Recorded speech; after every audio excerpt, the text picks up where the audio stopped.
Just another day on the beach in Rio. Sun, sand and riot police. There were several lines of riot squads and regular troops. The police needing no invitation to open fire, as just a few hundred striking oil workers threatened to disrupt one of the biggest oil auctions ever. We've had the most bizarre scenes here today, not far from the hotel where the oil auction is taking place.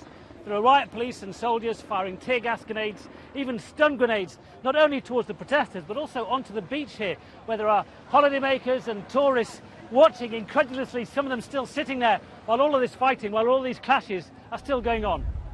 The government insists the auction process was good for Brazil, earning the country millions in profits and revenues. But most locals we spoke to simply don't trust their politicians after years of corruption to act in their interest.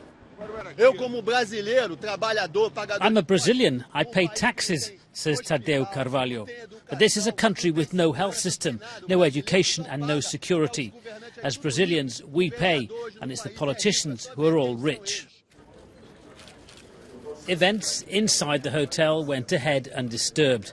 After initial hopes there'd be dozens of bidders, what was billed as one of the biggest oil sell-offs ever was won by a single bid, a consortium of Chinese, Brazilian, French and Anglo-Dutch companies. Nonetheless, delighted Brazilian officials declared the proceedings an overwhelming success. We have international oil companies from Europe, we have national oil companies from China, and we have Petrobras.